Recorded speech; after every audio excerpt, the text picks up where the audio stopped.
Hello, welcome back to another video. My name is Gemma and today I am going to be reviewing Brotherless Night by VV Geneshananthan.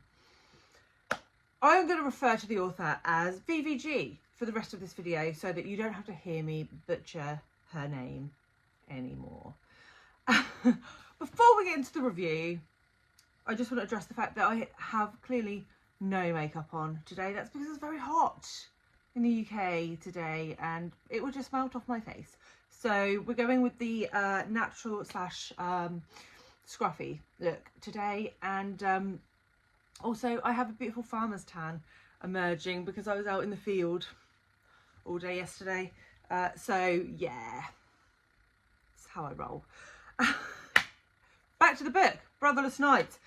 So Brotherless Night has been longlisted and shortlisted for the Women's Prize for Fiction. It is also shortlisted for the Carol Sheilds Prize, which is an American prize looking at female authors in North America, I believe. And so it's got quite a lot of hype. VVG has released this, I think this is her second book. So there is another one, but this one has definitely taken the internet and the prize world by a bit of a storm. And this book is set in Sri Lanka and it starts just before the civil war really kicks off, and we're following a young woman called Sasha. She has 4 brothers and she is aspiring to be a doctor, and she's part of the Tamil community. And so we watch Sasha as she attempts to become a doctor, but then the civil war kicks off and her family are dragged really into the war, and her brothers are then involved to a greater or lesser degree with the Tamil Tigers. And VVG really does explore what that civil war did to families and how it impacted different people, and the way that people were dragged into what is viewed as extremist organisations. So there are a lot of themes in this book to unpick, but I think one of the overriding ones is the theme of do no harm, and we are very much looking at it through Sasha's eyes as she becomes a doctor, and at what point are you doing harm regardless of your intention not to. And we see that from multiple perspectives, obviously predominantly Sasha's, but we also see it from her brother's perspective, from her father and mother's perspective, from her friend Kay's perspective. And it's a really interesting look at that premise and whether it is possible in a country at war to actually do no harm in whatever endeavour you do. If you save a life, could that life then go on to cause harm, right? So it's a really interesting topic area to explore, and I think the author did a fantastic job. I thought that was really, really interesting.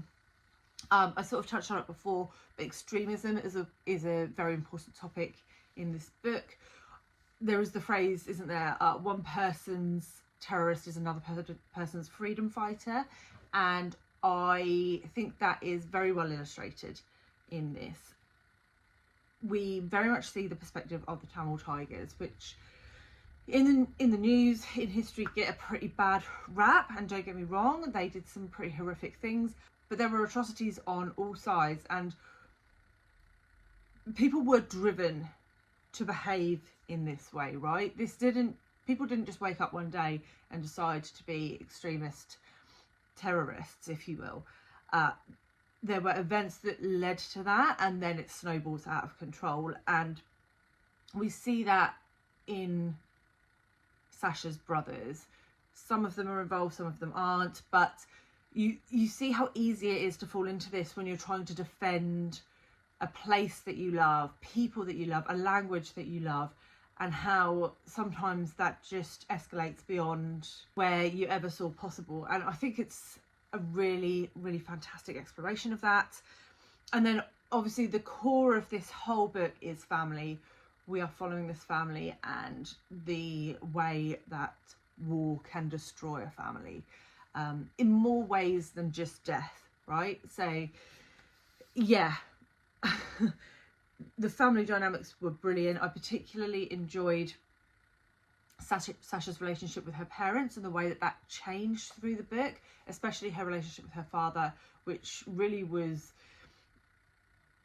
unrecognisable at the end from where it had started, and the different relationships she had with her 4 brothers, because they were all quite distinct and unique, and I loved that, and that was so well written, so really appreciated all of that. If we move more into the characters, as I said, the mother, father and brother relationships were all fantastic, but there were some other key characters in here as well.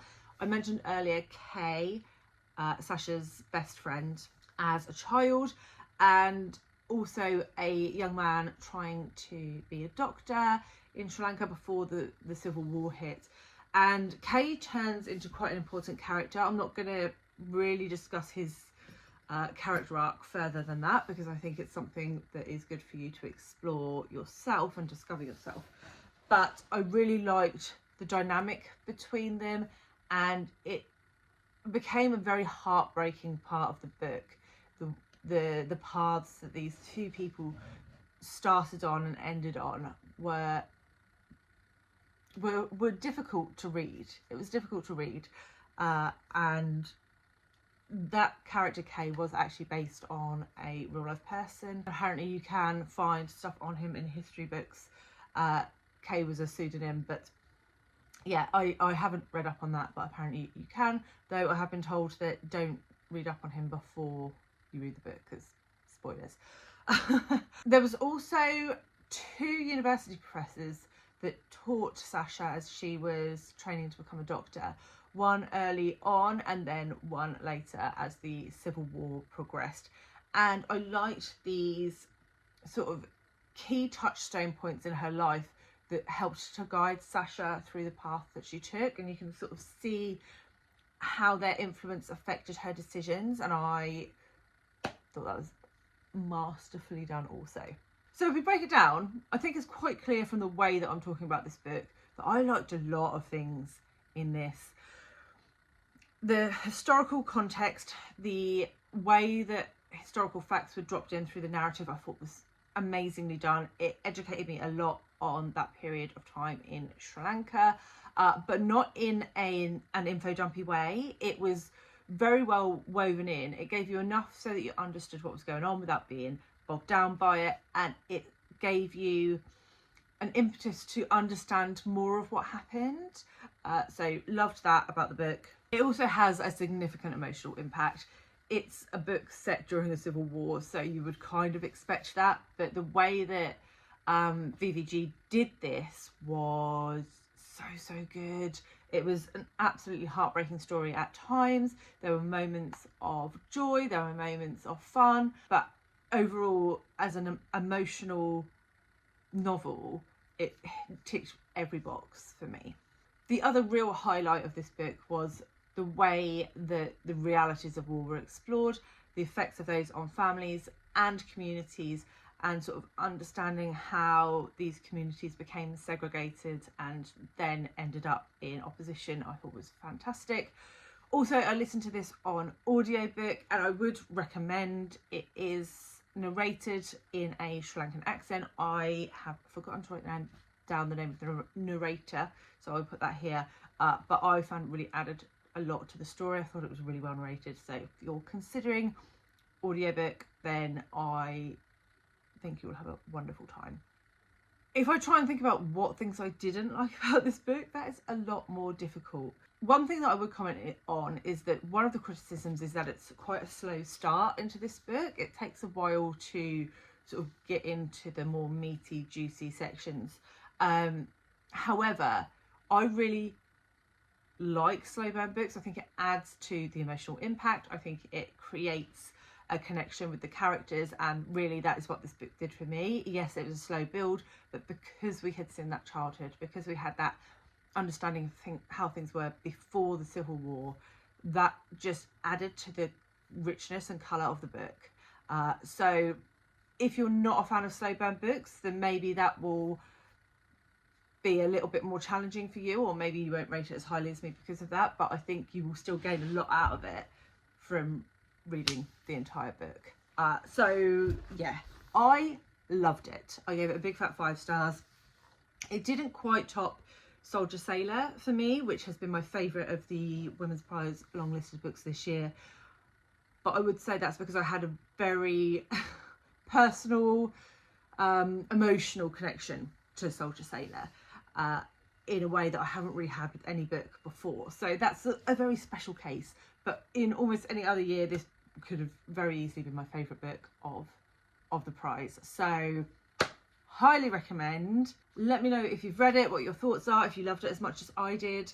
I'm hoping that it gets the praise that it deserves this year in prizes. I mean, obviously it's been shortlisted for 2 very important or very prestigious prizes already, so that's fantastic. But I hope it continues to succeed. If you have been following along with the Women's Prize and you wanted to see my thoughts on The Maiden by Kate Foster, which was also longlisted, though not shortlisted, I will leave my review for that here, and I will see you all very soon with another one. Bye guys!